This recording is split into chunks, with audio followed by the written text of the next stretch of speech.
Hello, everybody. I wanted to get on here and talk to you guys. I recently had an ACL surgery. I tore my ACL like over a year ago and recently had the actual surgery to correct it. I didn't know it was torn for a long time, so I'm going to be sitting here and doing my exercises now that I'm in like the recovery, like rehabilitation mode. I don't know exactly what I'm going to talk about, so I might jump around a little bit. We'll see where we get to in this discussion. First of all, I guess I'll tell you guys that I'm drinking like a little mocha. I just made some coffee and added hot cocoa mix to it. I'm out of creamer right now, so I kind of wanted something a little sweet without just being like milk and sugar. So this was kind of like a nice little change. I haven't had hot chocolate in like a long time. And my boyfriend and I, we've like got some recently, so I thought it would be fun to put it in my coffee. It's definitely good, but I'll be sipping on that throughout this. So I kind of wanted to talk about my surgery, my experience, the emotions it brought up for me, and how I've been dealing with them or not dealing with them. Um, just to share with y'all my experience. So, um, with my ACL recovery journey, I I originally tore my ACL like over a year ago playing kickball. I didn't know it was torn at the time. I was like running around the bases, and then my leg basically just gave out, and I collapsed and fell to the ground. And it hurt really bad, but it never like got swollen or bruised or anything, and I didn't hear a popping noise. So I never went to the doctor because I thought I had just like twisted my knee and that was it. It was not it. For like the next year, I felt like my knee felt weird, but I couldn't really put a finger on it, and I thought I just had some sort of like muscle imbalance. So I had tried working on like strengthening my legs and stuff. I was able to do like pretty much all normal activities, but certain things like jumping or certain like static moves, I guess, or like lateral moves would feel kind of weird, and I wasn't really sure why though. But anyways, I was playing volleyball with a friend and then stepped to the side and felt my knee pop out. So that was the point, like over a year later, where I was like, okay, something's got to be wrong. Like it's still not better. So I went to the doctor. They told me my ACL was torn completely, and that I haven't had it for like a year. And yeah, so now here I am. I had the surgery. I won't show you my scar. It actually looks pretty good, but I'm wearing pants and I don't feel like pulling them up. Um, but yeah, the recovery, I didn't realize like how intense it would be. I had never had like a major surgery before. I had my wisdom teeth out, but like that was the only thing. And the doctors kind of all made it seem like, oh, like ACL surgery, like, it's no big deal. Nothing to worry about. Like it's routine. All the athletes, do it, and you'll be fine. Like this is what we need to do to correct it. But like after the surgery, I guess I didn't realize like how debilitated I would be for like a while, like how immobile I would be and how painful it was. Not to scare anybody away from it. I think you should definitely have the surgery because that is how you repair your ACL tendon. And if you want to get back to normal sports and prevent any further knee injury, you definitely should do it. But I kind of wish I was a little better prepared. Apparently, like ACL, like any sort of joint surgery is pretty difficult just because like there's so much like stuff going on in your knee. But anyways, the first like 3 to 4 days I would say were the worst. Um, that was when I was like taking some painkillers that they had prescribed me. I was taking oxycodone and a big aspirin and also like extra strength Tylenol. But the oxycodone, like I don't really feel like it helped that much. It kind of just at times made me feel like kind of high, which I don't personally like that feeling. Um, I don't know if it really made the pain better, but it kind of helped me like forget about it or not care as much, I think. And then yeah, after like those first or those during those first few days, I was like an emotional wreck. um, it was just like extremely painful, and I was not like having a good time. Um, I think like day 2 or 3 was probably the worst, like after the nerve blocker wore off. Um, there was like one day when I started having kind of like muscle spasms like around my like in my foot and my shin, or not my shin, my calf, and then my like knee area and quad, so it was kind of like pulling on my knee, which was like obviously super sore.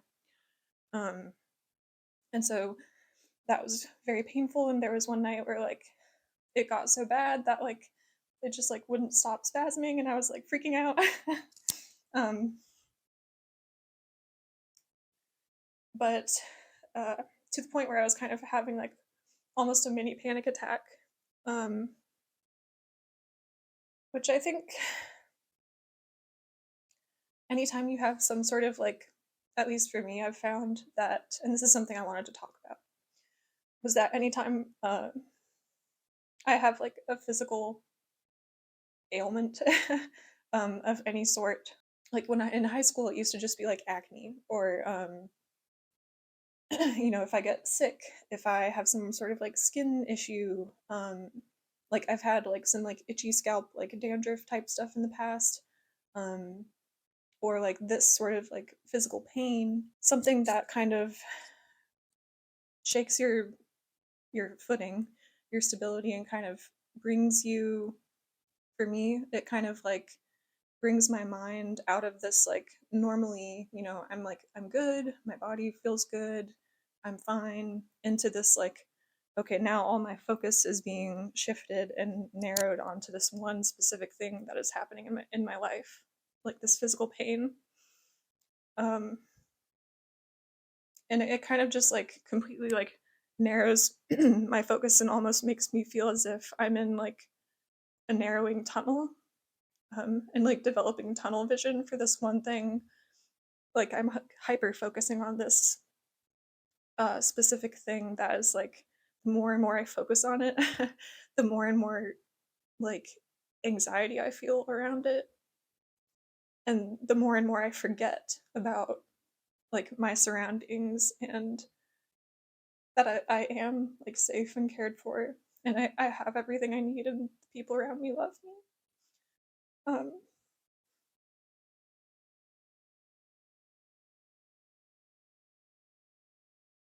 but anyways, that is a pattern I have noticed with myself, where any like physical affliction, or like even I completed like a stretching challenge recently and kind of like hurt my lower back because I didn't really understand or listen to my body to know that like there was some sort of pain and I should have stopped. Anytime I have something like that, it's like my focus kind of just like swirls into this one finite object. Like my mind gets taken out of like the macro and gets inserted into this like micro, hyper focusing, which leads to a lot of like thought spiraling and anxiety. And that's not, I don't think that's something that I've like always dealt with, but that's something that I have noticed over like the past couple of years. um was like something that came up for me and is like a new struggle. So I kind of wanted to talk about it to like, in case anybody else out there has like the same sort of hyper focusing issue. That is something that can it feels when you're in that moment very impossible to get out of, because like your mind is just swirling and racing, and like it feels like you literally can't think about anything else.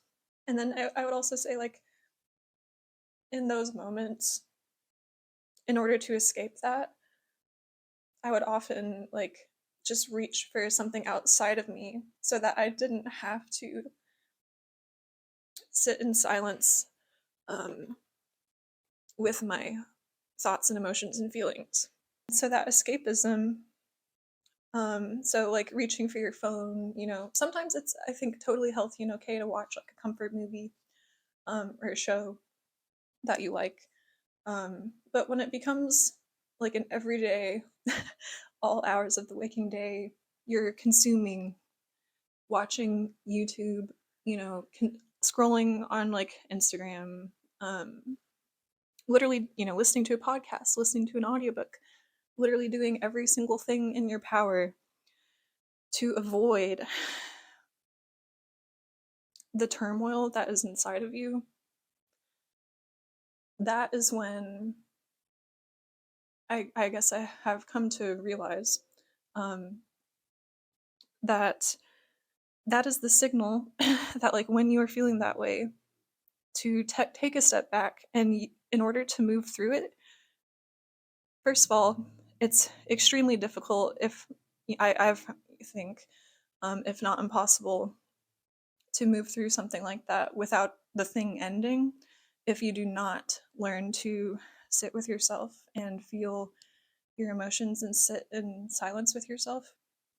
Step one, I think, to getting out of that spiral would be to learn to recognize you're in the spiral. So once you realize you're in the spiral, because sometimes you don't even realize, you're just thinking, oh, like, my knee hurts, I'm never going to be able to do anything again, this feels so, like, impossible, like, it feels like I'm, who's that person in Greek mythology who's, like, pushing the rock up the hill and then it falls down, and then you're pushing the rock up the hill and, like, for eternity. um it may feel impossible and like you can never get out of it, but you first have to recognize that you're feeling that way. So I would say that would be step one to kind of getting out of the spiral, is seeing that you're in the spiral. Step two would be not going into an automatic self-soothing, unhealthy self-soothing mechanism of, like, dissociation or escapism. Not reaching for your phone when you feel that way, not ignoring your feelings when you feel that way, seeing your feelings, recognizing you're having them. And then step three would be learning to process, like, actually process those feelings, those emotions, and letting yourself feel them. Something that has been, like, immensely helpful for me has been, well, I started on doing, like, some coaching with Autumn Brianne on Instagram, and she kind of teaches this method called the process of connection, which, I'm not sure if she developed the method or if this is something that's out there, but it's kind of derived from lots of different practices. And it's basically just something you can do to feel your emotions fully and take your power back from them so that you can move forward, like, having processed that, and, like, move on, I guess, with your life in a better way than when you began. So we're not just feeling our emotions, swirling around in them forever and staying there, because that, I think, is also unhealthy.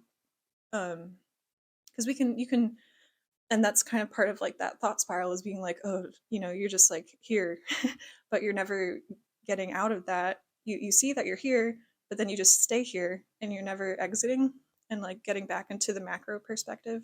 So the process of connection, that Autumn Brianne teaches, is one, to feel your emotions fully. And this process takes, like, at least a couple minutes. It's not just intellectualizing your emotions, it's sitting there, you know, crying, screaming, punching a pillow, whatever you need to do. For me, it's, like, often crying. But just allowing yourself to feel the pain, the anger, the frustration, whatever it is you're feeling, it's okay. Like, you don't have to, like, judge yourself and tiptoe around the feelings and not allow yourself to feel a specific thing. You just feel it. No judgment. Because that's what you have to do in order to move on. If you avoid feeling that thing, it will inevitably come back to you at some point in your life, and you will have to feel it. And that thing will keep coming back to you until you feel it. It will not stop. So you might as well feel it now. So go ahead, feel your feelings. And then the second step, what is it? I'm trying to remember. Step two is to remember who you are and tell the truth. Step three is to be willing to enjoy it. And then step four, be willing to die or let it go. Step five is to be grateful that you even exist at all. So, step two, remembering who you are and telling the truth. That is basically remembering that the truth, I guess, from my perspective, that I've found really helpful is that everything is God. This experience is God. You know, you have God in you. God is your knee hurting. God is the universe. God is the room you're in. God is in you. Um, and I think understanding the perspective or the idea that, you know, whether or not you may believe it, I guess, the universe, I believe in like some sort of higher power, universe, God. I don't really give it a name, but just the idea that like the universe or God in its infinite being can do anything it wants. It is limitless. All possibilities exist, um, and can happen and have happened. And that in its like limitless, you know, being, I guess, um, wouldn't it be interesting if the universe came down into a human form, into a limited form, because like the universe wanted to know what it felt like to feel limited so that it could transcend those limits and become limitless again, I guess. So that's a bit of like an out there idea, I guess, but I think it kind of gives me some peace to think that way because I'm knowing that like my purpose is my soul's evolution. Um, it is my evolution, which never really ends. We just learn to like better ourselves throughout life. But the idea that like the infinite cosmos came down here and is, you know, part of me, and that I have very specific struggles that are, you know, unique to me. I'm not like anybody else. I've not, you know, lived an experience like anybody else. My experience, my life is unique, and the greater, you know, cosmos wanted to experience that through me so that I could transcend my own challenges and feel what it's like to prevail and like feel victory over those, you know. So remembering that that like this challenge that you're feeling is a flag to indicate that this is something, you know, that you need to work on, to process, to transcend, to like basically achieve your soul's purpose, which is our constant evolution into like a better state of being. Um, but I found that idea very interesting. And so that's kind of like the truth that I try to remember whenever I'm feeling some type of way after I've processed those emotions, is coming back and feeling that like higher purpose, and that, you know, this is not all for naught.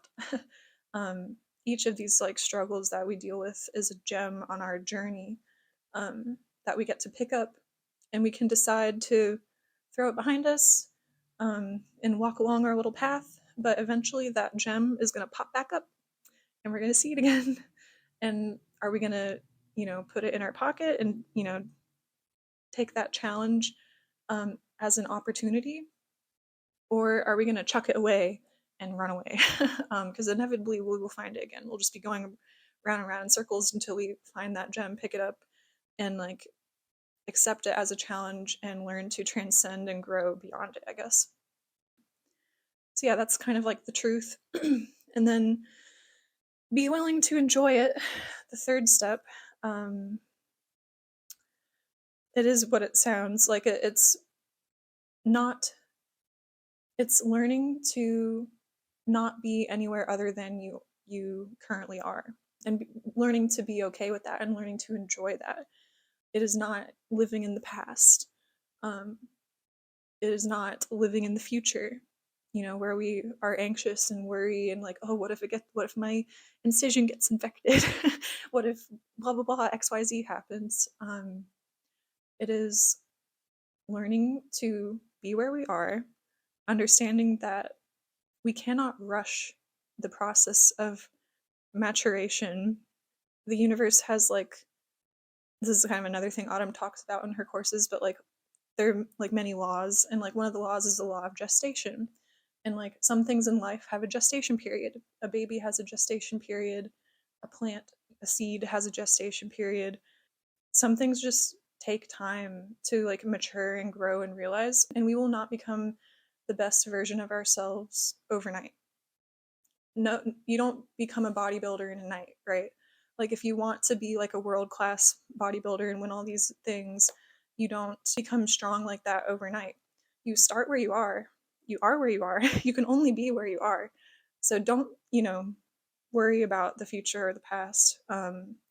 Just learn to be where you are and enjoy the process of becoming the bodybuilder or whatever you want to be.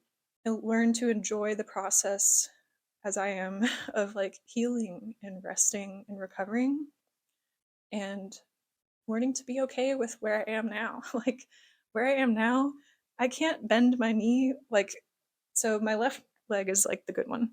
I can like put this all the way here, but my right leg, like I just cannot bend more than that right now.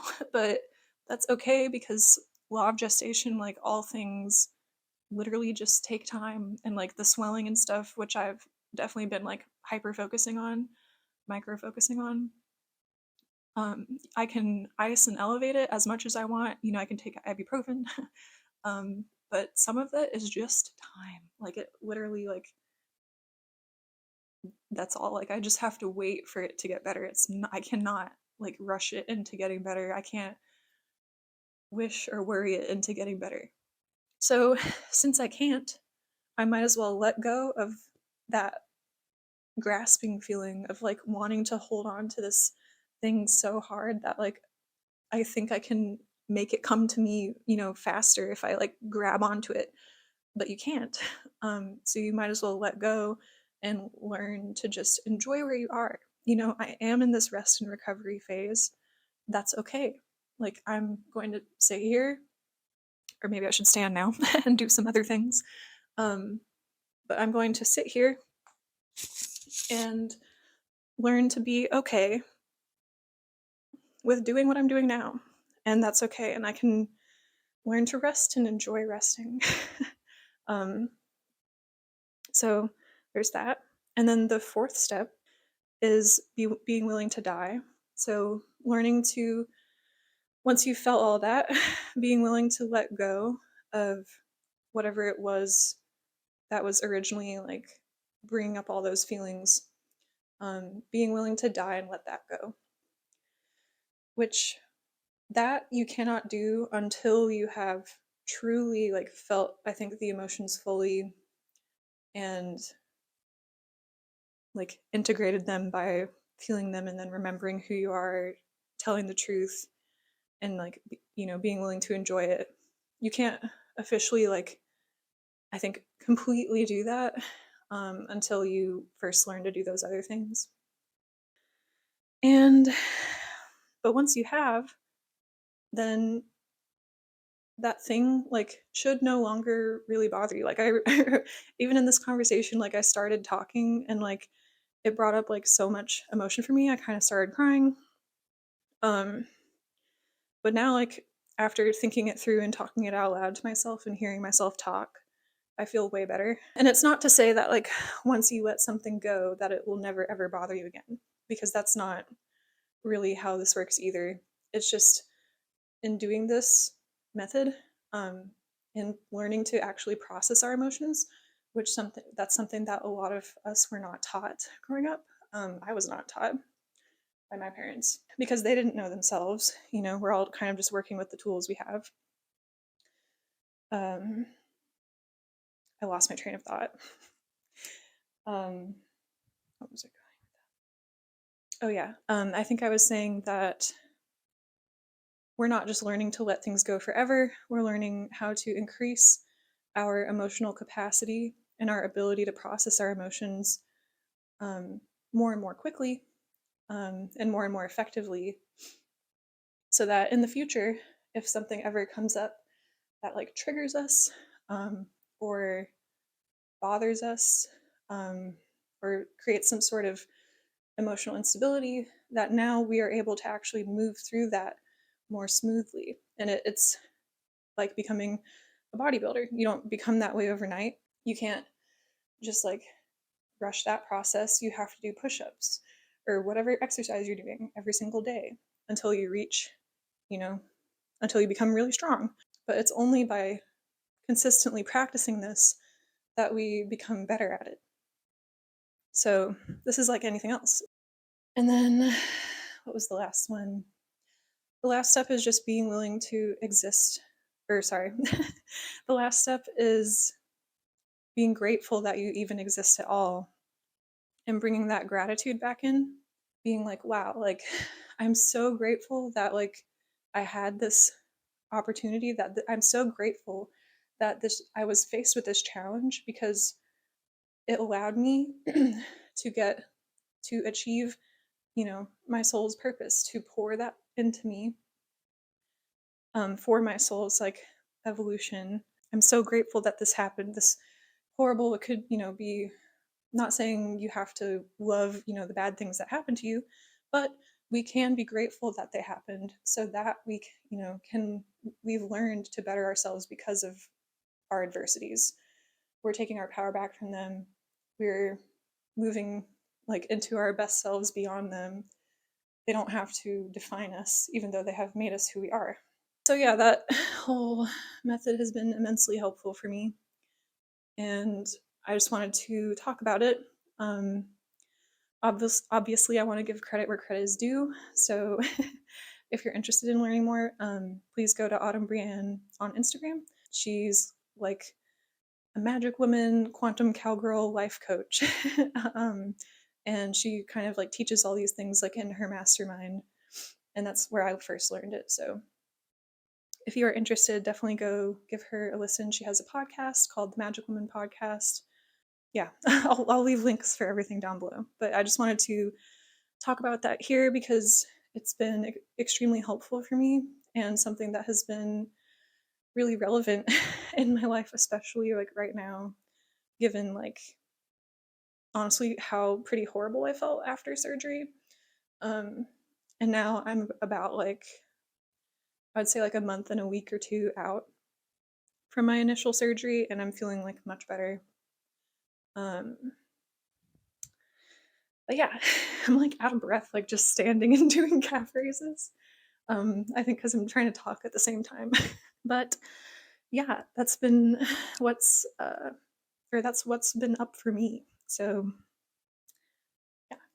yeah, it's Tuesday, before Thanksgiving, and I'm going to be going home to visit my dad and my sister later today. My dad's going to be picking me up because I still can't drive with my legs. So yeah, learning to rest and take it easy. Anyways, I hope that method was helpful for you guys. I hope something I said stood out to you, because I feel like the type of person I think and the type of content I'm wanting to make is really the type of content that I feel like I was really wanting and looking for when I was younger, that would have really helped me. Yeah, I want to put the content out that like I feel the best version of myself would be happy with, and like fully embody. And I'm definitely not perfect at this. Nobody is, but we learn to get better at these things. And yeah, so I just want to kind of like start that process now, because I am where I am, and like I'm not gonna become the best version of myself overnight. But it's like the small things we do every day that change us into who we become. Anyways, I hope you guys have a good rest of your day. I hope this brought some sort of peace to you or helped you. And yeah, I'll talk to you guys later.